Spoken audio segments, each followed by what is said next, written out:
Speech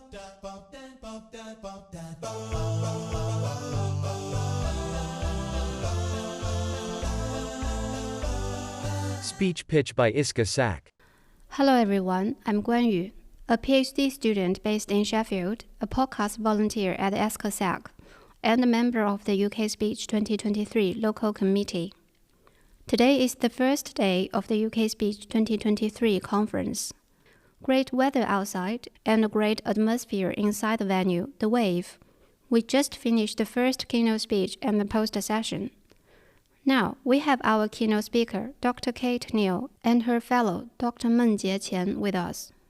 Dr Knill and Dr Qian are from University of Cambridge, one of the biggest speech research bases in the UK. Let's hear their experience and their stories about speech studies. Hello, Dr. Knill, and hello, Dr. Qian. Welcome to Sheffield. Is it your first time being in Sheffield? Yes, it is. It's a very nice city, and we love the weather. Yeah, not my first time. I've enjoyed coming here to visit the university, go hiking, and go to the theatre. Wow, you know Sheffield quite well then. Yeah, quite a few times. Yeah, lovely to know. So, Dr. Qian, how's your impression of Sheffield so far? I think it's a bigger city. In my impression, it's a small town and with like nice community, but it's bigger than I thought, and it has a lot of up and downs. We saw a lot of beautiful buildings on our way to the venue, and we love it. We also love this venue. It's nice to have some ice cream during the conference.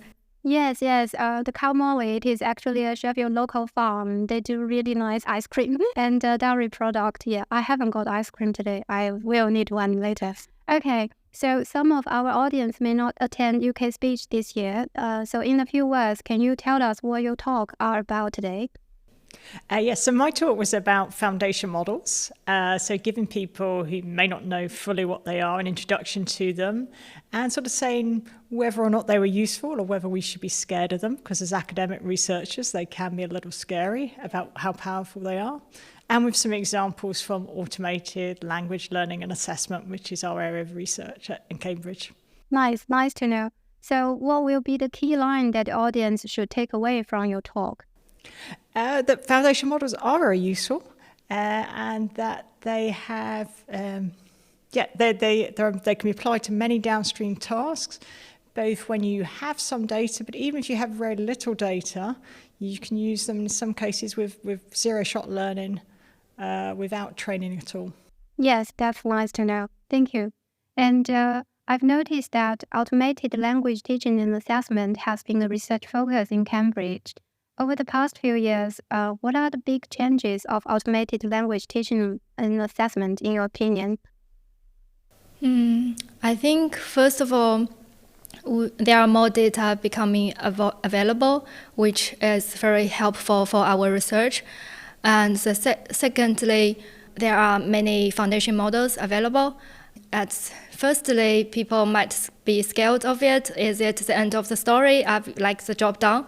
But when we look closely, it still have some problems, and we can make use of these foundation models, and they are very useful for language assessment. And also, there are still many aspects we can work on in the research aspect. Yeah, it's becoming interesting. Yes, that's very good to know. So, in your vision, what automated language teaching and assessment would be like in the next 5 to 10 years with these foundation models help? I think there will be more variety and diversity in language assessment. So in our current project, we've done a lot of work on English. And in the beginning, we mainly focus on learners' English, and we now start to work on professional English, like occupational English test. So that's one aspect, like from learners to professional English. And also many other languages, they already working on language learning and assessment. And I think now is the stage that they can do more work on different languages. And I think it will be very interesting to see more applications on different languages. And also multilingual applications is also very interesting. Yeah, so the diversity is the key word. I think so. Yeah, anything to add, Dr. Knill? Yeah, diversity is definitely a keyword. I think one of the big things is that our big focus over the last 5 to 10 years has been very much on the assessment side, automatically marking people, giving them a score back. And now with the models becoming more powerful, we can start really looking at feedback. So we can have what's called learning-orientated assessment. So this is the idea where you have your personalized learning system. And as you go through, you're sort of doing continual assessment, and that assessment is helping identify what are you doing well, and what aspects of your language or whatever you're learning do you need to work on to improve. And so your learning can be tailored to you, and at the same time, you're getting a certificate as you go through to show what you're capable of, rather than having to wait for a single test center on a single day. Yeah, that's really useful to have a personalized learning feedback assessment tutor. I used to be a language teacher myself, so sometimes I feel I don't have enough energy or time to take care of every individual in the class, but with the speech technologies, the dream come true. So my next question is, do you think teaching and assessment in other fields such as music could benefit from the automated language teaching assessment technologies?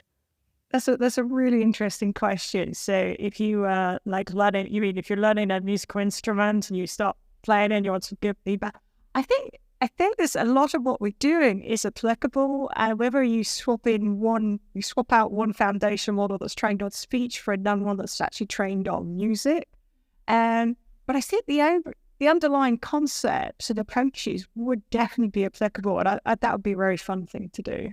Yeah. Do you think that would need some domain experts from music field? I think it will be helpful to have some experts to provide some human knowledge. But I think as initial starting point, if we don't have any expert, we can still start to work on it and have some initial interesting results. Yeah, why not? Good. So Dr. Knill, how do you like the audience today? Oh, the audience is great. I really like this UK speech conferences because it's an opportunity for the UK and Irish speech community to get together, and it's not just engineers focusing on a particular area, whether it's speech recognition or speech synthesis. It's very broad. There's phoneticians here as well as engineers, and so it's just an opportunity to get together in a very friendly, very welcoming atmosphere and discuss what everybody's up to, what the latest ideas are. Nice. And are there any other talks that you are particularly looking forward to? I think the whole program looks really interesting. I mean, the next keynote is about learning Irish. So as somebody who's worked in languages and learning this is, and who's going to be walking the dingle way after into speech, where it's Irish dominated, that'd be particularly interesting. But I think just generally, it's a really varied program, and it's small enough to be able to see most of it. So that's great. Is the UK speech going to be held in Cambridge next year? I believe UK and Ireland speech will be held in Cambridge. I believe we are finally going to acknowledge our attendees from across the water in the name. But yes, I can reveal that it will be held in Cambridge, probably sometime July. That's good to know. I know it may be too early to ask, but do you have any vision for the UK and Ireland speech next year? I think it will definitely become very interesting because it's also last year was the first time after COVID to have UK speech back.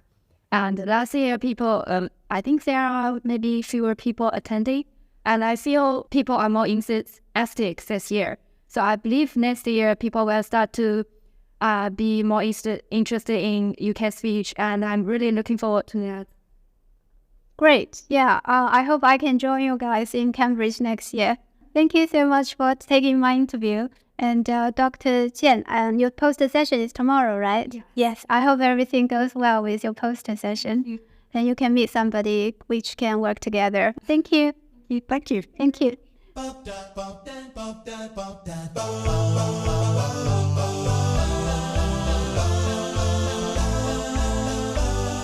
Speech Pitch by Iska Sak.